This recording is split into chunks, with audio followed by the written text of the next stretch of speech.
So hello and welcome. तो आज हम लोग इस वीडियो में देखने वाले हैं क्लास नाइन्थ का साइंस का चैप्टर नंबर 11 ग्रेविटेशन। ठीक है। तो एसएसटी के वीडियोस तो अपलोड होते ही रहेंगे, इसके अलावा पैरेलली जो है साइंस के वीडियोस भी जो है आपको देखने को मिलेंगे। तो अपनी पढ़ाई को कंटिन्यू करिए। अगर आपको किसी भी चीज़ का डाउट है या किसी चैप्टर पे वीडियो चाहिए तो आप वो भी कमेंट करके बता सकते हैं। बहुत जल्दी जो है उस पर भी मैं वीडियो अवेलेबल जो है आपके लिए करा दूंगा।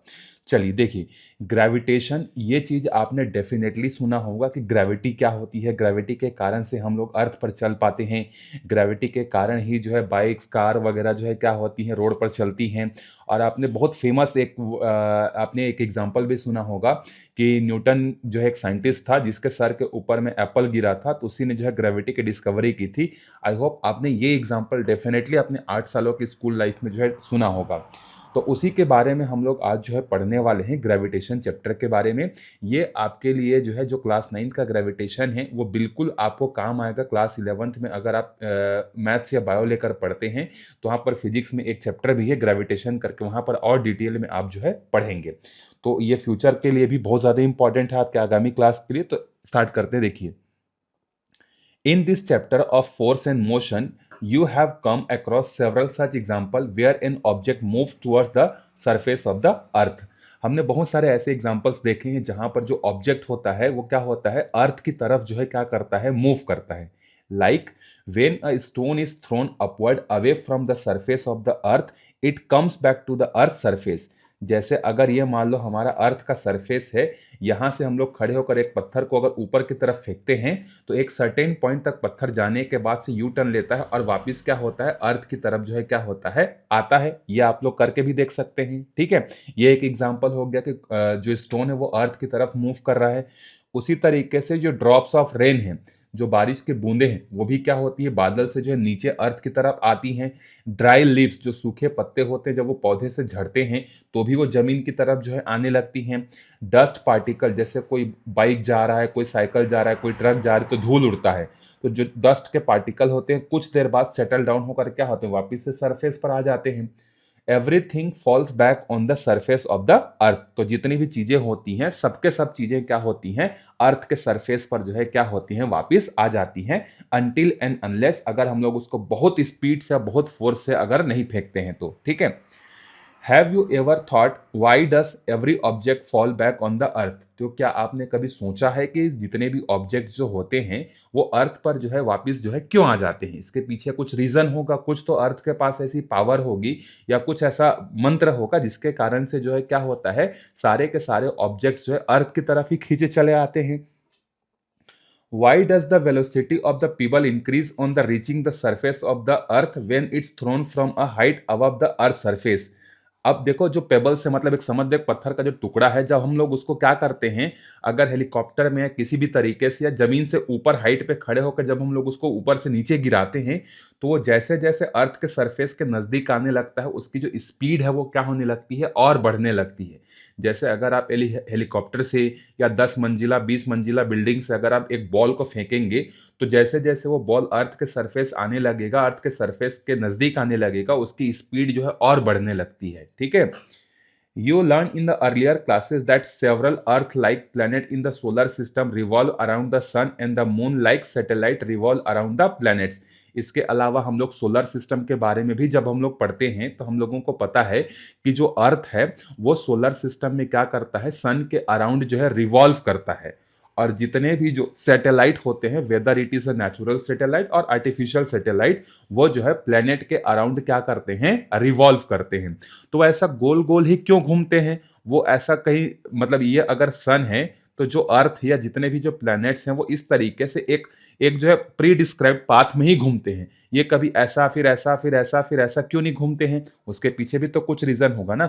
उनका जो पैराबोलिक पाथ है, ये जो भी जिस पाथ को भी वो फॉलो करते हैं वो हमेशा उसी रास्ते में रहते हैं। तो ऐसा क्यों है उसको भी हम लोग देखेंगे। In such a situation, why does Earth not fall on the sun or the moon does not fall on the earth? अच्छा, एक और चीज है कि एक तो जैसे ये सन है और ये अर्थ है, तो एक तो प्री डिस्क्राइब्ड पाथ में ही क्यों चलता है, पहला। ठीक है, उसका भी आंसर हमको मिलेगा ग्रेविटी से। और दूसरा, अगर ये जो सन है या ये जो प्लेनेट है जिसके अराउंड जो है मून अगर रिवॉल्व कर रहा है, अगर इसके पास खींच के रखने की कोई ताकत है, तो ये जो प्लेनेट है या जो मून है, ये सन के पास जाकर क्यों नहीं चिपक जाता, या ये जो मून है ये किसी प्लेनेट के पास जाकर क्यों नहीं चिपक जाता। तो यहां पर कितने सारी चीजें हैं जिसके आंसर हमको इस चैप्टर में जो है जानने को जो है मिलेगा। ठीक है, तो इसीलिए एकदम बेसिक से हम लोग स्टार्ट कर रहे हैं। बहुत सारे लोगों को लग रहा होगा कि ये कौन सी बहुत बड़ी बात है, तो हम लोग डेली ऑब्जर्व करते हैं या हम लोग पढ़ चुके हैं करके, लेकिन फिर भी एकदम वीक से वीक स्टूडेंट को साथ में लेते हुए हम लोग कंटिन्यू जो है इसको करेंगे। ठीक है, चलिए एक एक्टिविटी आपको करने के लिए बोल रहा है, बहुत मजेदार एक्टिविटी है, इसको भी आप अपने घर में या स्कूल में कर सकते हैं, बस ध्यान रखिए किसी को चोट ना लगे। Tie a wooden block with a thread. Hold the free end of the thread with your hand while you drop down in other end which is tied to the block. What happened? अब देखो यहां पर आपको क्या बोल रहा है कि आपको एक जो है थ्रेड लेना है और उस थ्रेड में जो है वुडन ब्लॉक को आपको उसमें टाई करना है। ठीक है, अब उसको क्या करना है, एक किनारे पर रस्सी के तो ये वुडन ब्लॉक बंधा हुआ है, दूसरा जो फ्री एंड है उसको अपने हाथ से क्या करना है, उसको पकड़ना है और उसको छोड़ देना है। अब क्या होता है देखो, now slowly move the block in a circular motion as shown in figure. अब आप इसको क्या करिए, इसको हम लोग बचपन में थे तो हम लोग भी घुमाते थे, लेकिन पत्थर बांध के घुमाते थे, लेकिन पत्थर से किसी को चोट लग सकता है, इसीलिए यहां पर ये वुडन ब्लॉक को जो है आपको सजेस्ट किया है। तो आपको वो जो थ्रेड है उसके फ्री एंड को क्या करना है, पकड़ना है, और इस वुडन ब्लॉक को जैसा पिक्चर में दिखाया उस तरीके से आपको सर्कुलर मोशन में इसको रन कराना है। Move it faster and see what happen, do you feel more pull on your finger. जब आप इसको और तेजी से जो है इसको क्या करेंगे, मूव कराएंगे, तो आपको अपने फिंगर में ऐसा लगेगा कि यहां पर पुल फोर्स जो है यहां पर क्या हो रहा है, लग रहा है हमारे हाथ में। If you drop the thread while moving the block fastly और if the thread breaks off, to which direction does the block go. अच्छा, अगर आप इसको घुमाते घुमाते छोड़ देते हैं या घुमाते घुमाते अगर रस्सी टूट जाता है, तो ये जो ब्लॉक है क्या फिर भी इस तरीके से सर्कुलर पाथ में घूमते रहता है क्या? नहीं। अगर मान लो रस्सी यहाँ, मतलब ये जो ब्लॉक है अगर ये यहाँ पर है और रस्सी यहाँ से ब्रेक हो गया, तो ये यहाँ से इस तरीके से सीधा डायरेक्शन में जाएगा और क्या हो जाएगा, दूर जाके गिर जाएगा।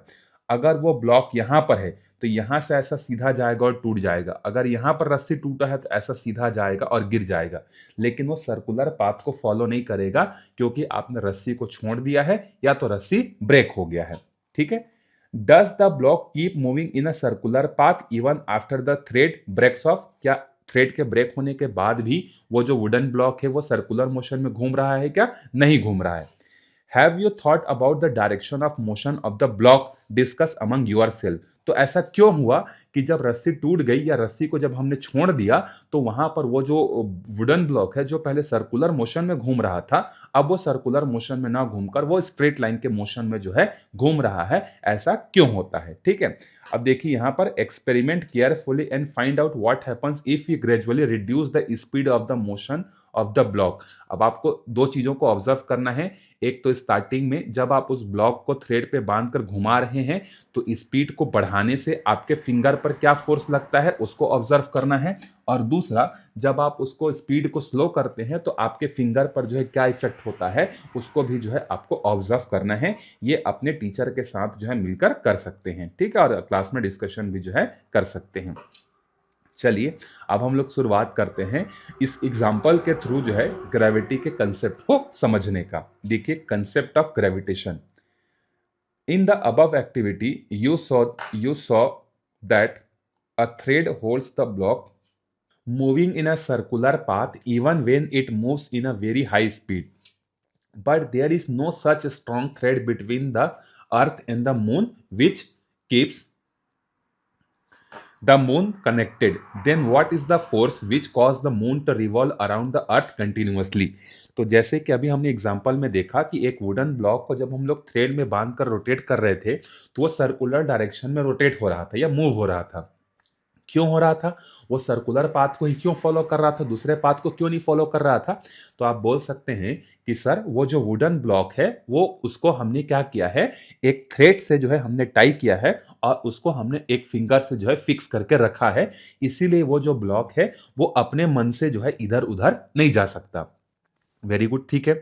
लेकिन यही चीज़ जो है अगर हम लोग अर्थ और मून के बीच में देखते हैं या सन और अर्थ के बीच में देखते हैं, तो वहाँ पर तो ऐसा कोई भी थ्रेड हमको दिखाई नहीं देता है कि जैसे जो अर्थ है और मून के बीच में एक रस्सी है बहुत मोटा-सा, जिसको जो है अर्थ ने क्या किया मून को बाँध के रखा है, जिसके कारण से वो उसी डायरेक्शन में रोटेट हो रहा है जिस पाथ में वो पहले रोटेट होता था। लेकिन ऐसा थ्रेड हमको देखने को मिलता है क्या? नहीं मिलता है। तो यहाँ पर ऐसा कौन-सा फ़ोर्स है या ऐसी कौन-सी मजबूरी है मून की या अर्थ की जो सन के अराउंड या किसी प्लैनेट के अराउंड जो है वो रोटेशन करते रहते हैं या मूव करते रहते हैं। For a long time, people thought that attracting the moon and the other object is the characteristic or property of the earth. That's why the moon and all other stars revolve around the earth. But this belief does not agree with the various observation of our solar system and other planet. देखो बहुत लंबे समय तक पहले ये माना जाता था कि जो है attracting the moon and the other object is a characteristics property of the earth। पहले यह माना जाता था कि हमारे अर्थ के पास ऐसी कोई ताकत है जिसके कारण से जो है ये मून या जितने भी जो ऑब्जेक्ट्स होते हैं जिसको अपने साइड खींच के रखता है वो अर्थ की एक प्रॉपर्टी है, उसकी एक कैरेक्टरिस्टिक्स है जिसके कारण से ऐसा होता है। लेकिन बाद में ये जो थॉट्स था कि अर्थ के पास ऐसी कोई पावर है, ये बाद में जो है बाकी ऑब्जर्वेशन जब हमने किया सोलर सिस्टम के साथ तो ये फॉलो नहीं हो पाया। It also did not coincide with the Copernicus theory of the sun-centric solar system or what Kepler's law, which were based on the several observation of solar system। फिर बाद में केपलर जो है एक साइंटिस्ट आते हैं, वो बहुत सारा एक्सपेरिमेंट करते हैं, कॉपरनिकस आते हैं, ये लोग जो है एक्सपेरिमेंट करते हैं और ये बताते हैं जैसे पहले जो है ये बिलीफ था कि जो है जो अर्थ है वो सेंटर पर है और बाकी जितने भी प्लैनेट हैं जैसे सन हो गया, जो स्टार हो गया, वो सब अर्थ के चारों तरफ रोटेट करते हैं। पहला बिलीफ ये था, लेकिन कॉपरनिकस और केपलर्स के आने के बाद ये थ्योरी चेंज हुई। इन्होंने बताया कि अर्थ के चारों तरफ प्लैनेट जो है रिवॉल्व नहीं करते हैं, बल्कि जितने भी जो प्लैनेट हैं वो सन जैसे स्टार के चारों तरफ रोटेट करते हैं। तो इन्होंने बहुत सारा एक्सपेरिमेंट किया, तो जो हमारी पुरानी थ्योरी थी कि हमारे अर्थ के पास कुछ पावर है जिसके कारण से वो चीज़ों को अपने साइड खींचती है, ये सेटिस्फाइड नहीं हो पाया। और इन्होंने एक और चीज़ बताया कि जो सन है वो हमारे सोलर सिस्टम में वो सेंटर पर है और जितने भी जो प्लैनेट हैं वो सब उसके चारों तरफ क्या करती हैं, रोटेट करती हैं। जिस तरीके से जो मून है वो अर्थ के चारों तरफ रोटेट करता है, उसी तरीके से जो हमारा जो स्टार है उसके चारों तरफ कौन रोटेट करते हैं, जितने भी प्लैनेट हैं वो रोटेट करते हैं। In this regard, Sir Isaac Newton studied various works of the scientists and made several observations to conclude that the force of attraction does not only exist between the earth, moon and the sun, but also between the all small big things of the world, stone, dust particle, water molecule, planet, star, etc. all exert a force of the attraction on each other due to their masses. This property of attraction due to mass is called as gravitational force। तो देखो पहले यह माना जा रहा था कि अर्थ के पास ऐसी सुपर पावर है जिसके कारण से वो मून या सन या कोई भी पार्टिकल को, कोई भी ऑब्जेक्ट को अपने साइड खींच सकता है। लेकिन न्यूटन इसी बीच में आते हैं, कॉपरनिकस का भी हेल्प था और केपलर्स का भी बहुत ज़्यादा हेल्प था, लेकिन बाद में न्यूटन इसको क्लैरिफाई करता है कि जो चीज़ आप सोच रहे हैं कि अर्थ के पास एक बहुत पावरफुल ताकत है, वो ऐसा नहीं है। अर्थ के पास जो है ऐसा नहीं कि सिर्फ उसी के पास किसी चीज़ को खींचने की पावर है, बल्कि इस दुनिया में जितने भी ऑब्जेक्ट हैं जिनके पास मास है, चाहे वो छोटा ऑब्जेक्ट हो चाहे वो बड़ा ऑब्जेक्ट हो, उन सब के पास ये पावर है जिसके कारण से वो चीज़ों को अपने साइड क्या कर सकता है, अट्रैक्ट कर सकता है। और इसी अट्रैक्शन प्रॉपर्टी को जो किसी ऑब्जेक्ट के मास के कारण होता है, इसी को क्या कहा जाता है, ग्रेविटेशनल फोर्स जो है कहा जाता है। सो ग्रेविटेशनल फोर्स क्या होता है, किसी भी ऑब्जेक्ट के मास के कारण उसके पास जो अट्रैक्शन की जो प्रॉपर्टी होती है उसको क्या कहा जाता है, ग्रेविटेशनल फोर्स जो है कहा जाता है। अकॉर्डिंग टू न्यूटन, तब यहां से देखिए, the force of attraction exist between any two bodies of the universe depends upon their masses and the distance between them. अब ग्रेविटेशनल फोर्स को हमने डिफाइन तो कर दिया कि किसी भी ऑब्जेक्ट के पास अगर मास है तो उसके पास एक ताकत होती है खींचने की, और उस खींचने की ताकत को हम लोग क्या बोलते हैं, ग्रेविटेशनल फोर्स बोलते हैं। तो ये जो फोर्स है ये कब कम होगा, कब ज्यादा होगा, कब मिड रेंज का होगा, ये किस बात पर डिपेंड होता है। तो ये न्यूटन से पूछा गया तो उसने बताया कि किसी भी दो ऑब्जेक्ट के बीच में लगने वाला जो फोर्स है वो दो बातों पर डिपेंड करता है। पहला है उन दोनों के बीच का मास कितना है, और उन दोनों के बीच की दूरी कितनी है। अगर जैसे मान लेते हैं ये पहला ऑब्जेक्ट है और ये दूसरा ऑब्जेक्ट है, ठीक है, तो ये दोनों एक दूसरे से कितना ताकत से एक दूसरे की तरफ अट्रैक्ट होंगे, ये इस बात पर डिपेंड करता है कि ए का मास कितना है और बी का मास कितना है, और दूसरा ये दोनों के बीच की दूरी कितनी है। तो न्यूटन ने इसको फिर डिफाइन भी किया, और न्यूटन ने इसको क्या किया, एक फॉर्मूला भी जो है हमको बना के दिया। तो न्यूटन ने क्या बोला कि किसी भी दो ऑब्जेक्ट के बीच में लगने वाला जो फोर्स है वो उनके मासेस पर क्या होता है, डिपेंड होता है। मतलब जितना ज्यादा मास होगा उतना ज्यादा फोर्स होगा, जितना कम मास होगा उतना जो है कम फोर्स होगा। तो इसी को जब हम लोग एक्सप्रेशन के फॉर्म में लिखते हैं तो फोर्स को हमने क्या नाम दिया, एफ। और ये जो मैं डिजाइन बना रहा हूं इसको बोलते हैं डायरेक्टली प्रोपोर्शनल का साइन। अब डायरेक्टली प्रोपोर्शनल का साइन का मतलब ये होता है, जैसे अगर मैं लिखता हूं F is directly proportional to M, इसका मतलब ये है कि अगर f की वैल्यू बढ़ेगी तो m का भी वैल्यू क्या होगा, बढ़ेगा, और अगर f की वैल्यू घटेगी तो m का भी वैल्यू क्या होगा, घटेगा। मतलब एक चीज के जैसा चेंजेस होता है दूसरा चीज पर भी सेम चेंजेस होता है, तो उसको डायरेक्टली प्रोपोर्शनल कहा जाता है। तो यहां पर न्यूटन ने बोला कि दो ऑब्जेक्ट के बीच में लगने वाला जो ग्रेविटेशनल फोर्स है वो उन दोनों के ऑब्जेक्ट के मासेस के प्रोडक्ट के क्या होता है, डायरेक्टली प्रोपोर्शनल होता है। तो जैसे पहले ऑब्जेक्ट का मास अगर 10 किलो है दूसरे का 5 किलो है, तो जो फोर्स होगा वो 10 इंटू 5 होगा।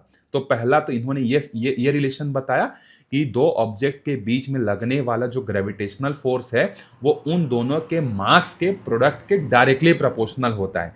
डायरेक्टली मतलब इधर से एक चीज बढ़ेगा तो फोर्स भी बढ़ेगा, अगर एक चीज घटेगा तो दूसरा भी घटेगा, मतलब जैसा चेंजेस होगा दोनों में एक जैसा होगा। तो इसको हम लोग फर्स्ट इक्वेशन मान लेते हैं। फिर न्यूटन ने यह बताया कि आप दो ऑब्जेक्ट के बीच की दूरी को जितना ज्यादा रखोगे फोर्स उतना कम होगा। जैसे रिश्तों में भी समझ लीजिए, आप एक दूसरे के जितने नजदीक हैं प्यार उतना ज्यादा होगा, आप जितने दूर हैं हो सकता है कि प्यार कम भी हो सकता है। तो वही चीज न्यूटन ने बोला कि ये दोनों ऑब्जेक्ट जितने दूर होंगे, जितना ज्यादा डिस्टेंस होगा तो फोर्स क्या होगा, कम होगा। यहां पर उल्टा हो गया, दूरी ज्यादा होगी डिस्टेंस ज्यादा होगी तो फोर्स कम होगा, और अगर आपको दूरी कम कर दी आपने तो फोर्स क्या हो जाएगा, बढ़ जाएगा। तो इसको कहा जाता है इनवर्सली प्रोपोर्शनल।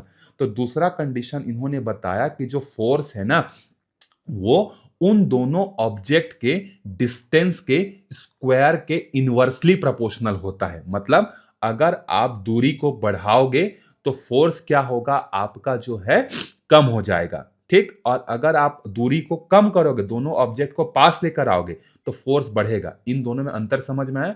पहले वाले में इधर आप जैसे जैसे चेंजेस करोगे दोनों में वैसी होगा, एक को बढ़ाओगे दोनों बढ़ेगा, एक को घटाओगे दोनों घटेगा। लेकिन यहां पर उल्टा है, अगर आप एक को बढ़ाते हो तो दूसरा घटेगा, और एक को घटाते हो तो दूसरा क्या होगा, बढ़ेगा। तो जब सेम सेम चेंजेस होता है तो उसको डायरेक्टली प्रोपोर्शनल का नाम दिया जाता है, और जब अपोजिट चेंजेस होता है तो उसको क्या कहा जाता है, इनवर्सली प्रोपोर्शनल जो है कहा जाता है। अब सिंस ये दोनों फोर्स को ही डिफाइन कर रहे हैं तो इक्वेशन 1 और इक्वेशन 2 दोनों को हम लोग एक साथ कंबाइन कर देते हैं। तो कंबाइन करने से हमें क्या मिलेगा, F is proportional to m1 m2, और नीचे में चला गया तो इनवर्सली हो गया, तो दोनों को इस तरीके से कंबाइन कर देते हैं। अब ये जो प्रोपोर्शनल है इसको अगर हमें इक्वल में बदलना है कि हमें इक्वल चाहिए, तो यहां पर हमें एक कांस्टेंट लगाना पड़ता है, और उस कांस्टेंट का नाम है universal gravitational constant, capital G. ये आप 11th-12th में जाएंगे तो इसको और डिटेल से पढ़ेंगे कि ये डायरेक्टली प्रोपोर्शनल किस तरीके से इक्वल में बदलता है। फिलहाल आप इतना याद रखिए क्लास 9th में कि जब हम लोग क्या करते हैं, डायरेक्टली प्रोपोर्शनल या इनवर्सली प्रोपोर्शनल रहता है, जब उसको हम लोग इक्वल साइन में बदलना चाहते हैं, क्योंकि मैथमेटिक्स में हमको इक्वल साइन चाहिए दोनों साइड को ताकि हम लोग कैलकुलेशन कर सकें, तो उसके बदले कुछ कांस्टेंट लगाना पड़ता है, उस कांस्टेंट को कहा जाता है जी। ठीक है, ये एग्जाम के लिए मोस्ट इंपॉर्टेंट है, आपको न्यूटन का ग्रेविटेशनल फॉर्मूला डिस्क्राइब करने के लिए जो है मिल सकता है। तो पहला इक्वेशन आप क्या लिखेंगे, अकॉर्डिंग टू न्यूटन्स लॉ आप बोल सकते हैं कि the force between the two object या gravitational force between two object is directly proportional to the product of masses. पहला आप यहां से शुरू करेंगे, अगर आपको डिराइव करने बोलेगा तो पहला लाइन ये लिखेंगे और इस इक्वेशन को बनाएंगे। फिर दूसरा लाइन ये लिखेंगे कि the force between the two object is inversely proportional to the square of distance between them. दोनों के बीच का डिस्टेंस जैसे अगर r है तो उसके स्क्वायर के इनवर्सली प्रोपोर्शनल होता है, ऐसे लिखेंगे। फिर दोनों इक्वेशन को कंबाइन करेंगे, कंबाइन करने के बाद ये जो डायरेक्टली प्रोपोर्शनल का साइन है इसको इक्वल में बदलेंगे, और इक्वल में बदलते समय कांस्टेंट लगाना पड़ता है और इसको बोलते हैं जी, और वो जी है आपका यूनिवर्सल ग्रेविटेशनल कांस्टेंट, जिसकी एक वैल्यू होती है, ये भी आपको पूछा जा सकता है जी की वैल्यू कितनी होती है, तो 6.67 इंटू 10⁻⁻11, और इसका यूनिट होता है न्यूटन मीटर स्क्वायर पर केजी स्क्वायर। ठीक है, इसको आप ध्यान में रखिएगा। अब यहां पर आपको इसके बेसिस पर कुछ क्वेश्चन भी मिल सकता है, और यहां पर कुछ आपको वाइवा के लिए क्वेश्चन भी जो है मिल सकता है। जैसे अगर मैं आपको बोलूं यहां से कि अगर एक ऑब्जेक्ट है, ठीक है, जिसका मास है हमारे पास m1, और एक ऑब्जेक्ट है जिसका मास है हमारे पास m2, दोनों के बीच का डिस्टेंस है r, बताओ कितना फोर्स लगेगा, तो ये फोर्स लगेगा। ठीक है, अब इसी में आपको घुमाने के लिए क्वेश्चन ये दे सकता है कि ये दो ऑब्जेक्ट हैं, इनके बीच में लगने वाला जो फोर्स है वो F है। अब अगर इसमें से ऑब्जेक्ट फर्स्ट है, इसके मास को अगर हम लोग डबल कर देते हैं, मतलब पहले जितना मास था अगर 5 किलो था उसको 10 किलो कर देते हैं, तो फोर्स कितना हो जाएगा। तो देखिए यहां पर फोर्स और मास एक दूसरे से कैसे रिलेटेड हैं, डायरेक्टली प्रोपोर्शनल हैं। तो अगर आप मास को डबल कर दोगे तो फोर्स भी क्या हो जाएगा, आपका डबल हो जाएगा। ठीक है, अगर आप मास को ट्रिपल कर रहे हो तो आपका फोर्स भी क्या हो जाएगा, ट्रिपल हो जाएगा। लेकिन अगर डिस्टेंस के बेसिस पर क्वेश्चन पूछता है तो एक तो मास पर ये डायरेक्टली प्रोपोर्शनल है, ये शॉर्टकट बता रहा हूं याद रखने के लिए ना, और ये डिस्टेंस पर है, तो मास को जितना गुना बढ़ाओगे फोर्स भी उतना गुना बढ़ जाएगा। लेकिन अगर आपको डिस्टेंस रिलेटेड पूछता है कि अगर दो ऑब्जेक्ट के बीच का डिस्टेंस जो है वो अगर पहले था 5 मीटर, अब उसको कर दिया गया डबल, डबल मतलब ये हो गया 2r, पहले r था अब वो 2r हो गया, तो 2 इंटू 5 मतलब कितना हो गया, 10 मीटर हो गया।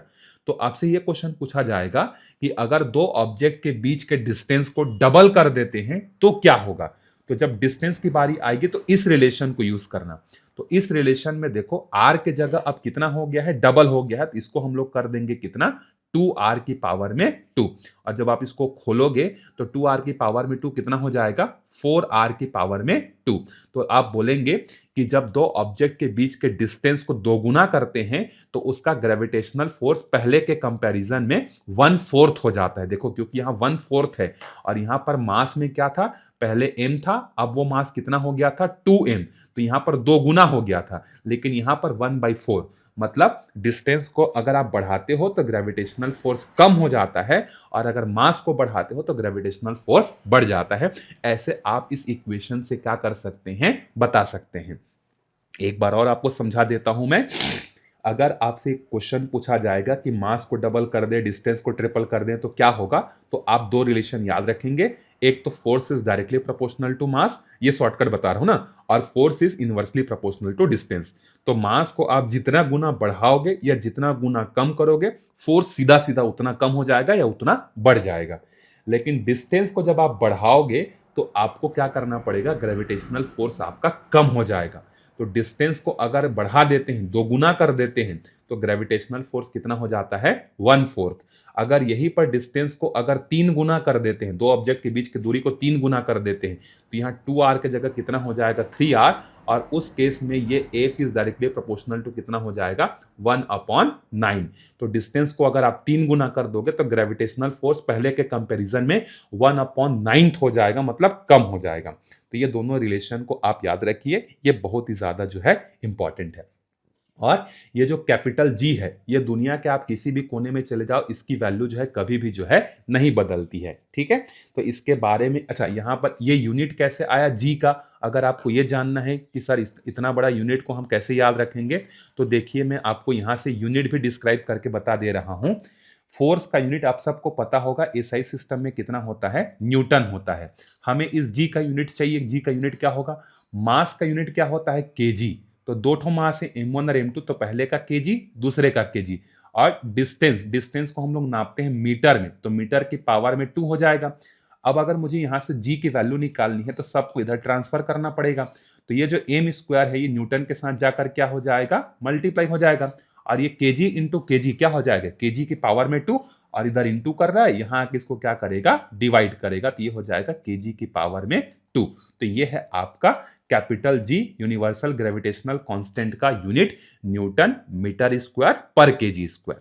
ठीक है, आई होप आपको समझ में आ गया होगा। अगर आपको कोई भी डाउट है तो कमेंट करके बता सकते हैं। मिलते हैं अगले वीडियो में, तब तक अच्छे से पढ़ते रहिएगा। Bye bye.